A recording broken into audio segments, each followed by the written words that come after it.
नमस्कार, राजू पडवळ आपल्याला बातम्या देत आहे. पब्लिक व्हॉइस न्यूज चॅनलमध्ये आपले स्वागत. नुकतेच भैरवनाथ शिक्षण संस्थेचे संस्थापकीय अध्यक्ष दिवंगत शिक्षण महर्षी अशोकरावजी मुखेकर पाटील यांच्या 6व्या पुण्यस्मरण दिनानिमित्त शिताई CBSE स्कूल व छत्रपती विद्यालय कॅम्पस येथे भव्य रक्तदान शिबिर घेण्यात आले.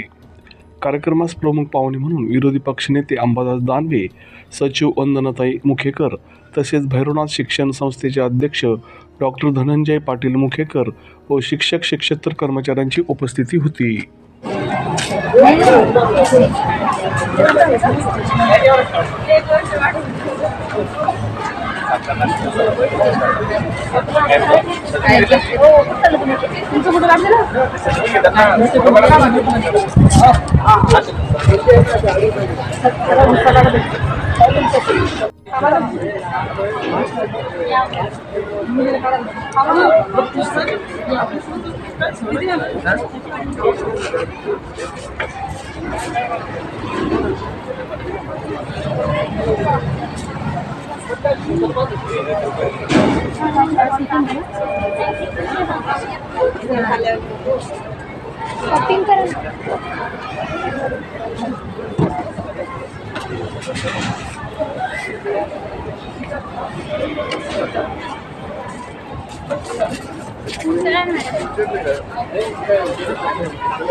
Below 50 look and check.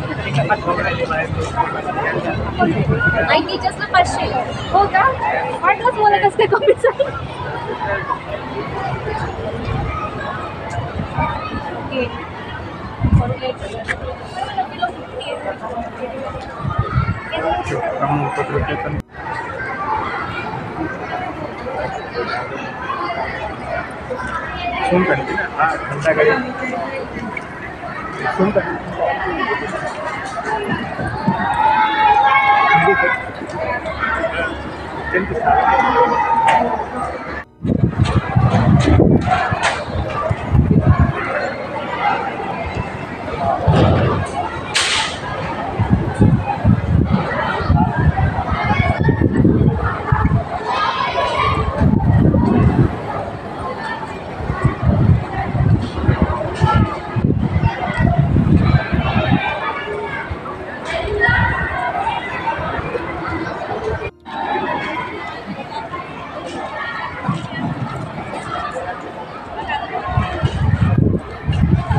महिला वर्गांसाठी उत्कृष्ट अशा प्रकारचा उत्स्फूर्त प्रतिसाद या ठिकाणी आपल्या शिबिराला देतोय.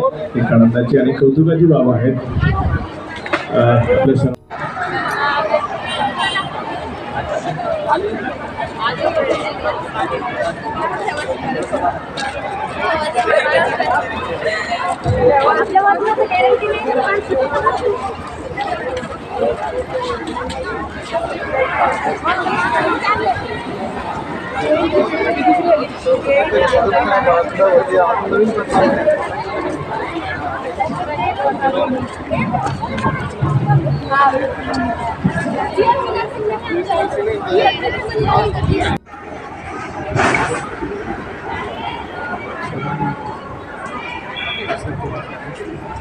हे समोर बघायचे सगळ्यांनी.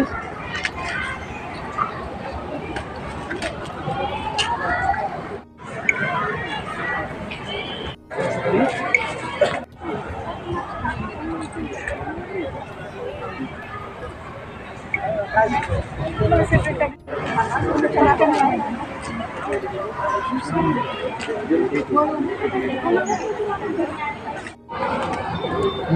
डॉक्टर धनंजय अशोक पाटील मुखेकर, अध्यक्ष भैरवनाथ शिक्षण संस्था महाराष्ट्र राज्य. आज या ठिकाणी आपल्या संस्थेचे संस्थापकीय अध्यक्ष स्वर्गीय अशोक पाटील मुखेकर सर यांचं 6वे पुण्यस्मरण त्या ठिकाणी आज आहे. आणि आज आपण या 6वे पुण्यस्मरणानिमित्त भव्य असं रक्तदान शिबिर त्या ठिकाणी ठेवलेलं आहे. 500 लोकांचं नियोजन या ठिकाणी आपण केलेलं आहे. त्याच पद्धतीने आज गणपती असल्याकारणाने आपल्या संस्थेमध्ये 1000 लोकांचा भंडारा त्या ठिकाणी आपण ठेवलेला आहे. आज किती लोकांनी रक्तदान केलं? आतापर्यंत 150 लोक आपले कंप्लीट झालेले आहेत आणि 500 लोकांचं आमचं टार्गेट आहे. कुठून आलेले आपल्याकडे कसं? पूर्ण संभाजीनगर जिल्ह्यामधून आलेले आहेत लोक. आणि आपल्या संस्थांच्या जेवढ्या शाळा वगैरे आहेत तिथे पण शिक्षक कर्मचारी वर्ग इतर त्या ठिकाणी आले. का रक्तदान शिबिर घ्यावं? आपल्याकडे त्या ठिकाणी नर्सिंग कॉलेज आहे, एक समाजकार्य म्हणून त्या ठिकाणी आम्ही रक्तदान शिबिराचं आयोजन त्या ठिकाणी केलं. सरांचं भरपूर सामाजिक कार्य होतं त्यावेळी. खूप सरांचं सामाजिक कार्य भरपूर होतं आणि सरांचं 6वे पूर्ण स्मरण असल्यामुळे त्या ठिकाणी रक्तदान शिबिर ठेवलं. काय आव्हान करतात रक्तदान केलं पाहिजे. रक्तदानाचे भरपूर असे फायदे आहेत. त्या ग्रामीण भागामध्ये बऱ्याचशा लोकांना माहिती आहे की रक्तदान केल्याने काय काय फायदे त्या ठिकाणी आहेत. आम्ही पहिले जनजागृती त्या ठिकाणी नर्सिंगच्या विद्यार्थ्यांच्या माध्यमातून बऱ्याचशा गावामध्ये आम्ही गेलो. तिथं आम्ही सर्वे केला. तिथं त्यांना रक्तदानाबद्दल आम्ही माहिती सांगितली की रक्तदानाचे फायदे वगैरे काय असतात काय नाही. आणि त्या माध्यमातून लोक येत आहेत. काय आव्हान करसान? बऱ्याचशा गावामध्ये आम्ही त्या ठिकाणी बससुद्धा पाठवलेल्या आहेत आमच्या. कोणत्या गावात? पिंपरीराजा झाला, शेंद्रा झाला, शहरामध्ये 2 बस आमच्या गेले. आज काय टार्गेट एकदम किती लोकांचं 500चं टार्गेट त्या ठिकाणी आमचं. दरवर्षी करतो बघा? हे दरवर्षी नाही, ते आमचं पहिलं वर्ष आहे. मागं पण आम्ही केलेले आहेत पण एवढ्या मोठ्या संख्या पहिल्यांदाच 500? पहिल्यांदाच 500. 150 लोक आता त्या ठिकाणी आतापर्यंत झालेले आहेत.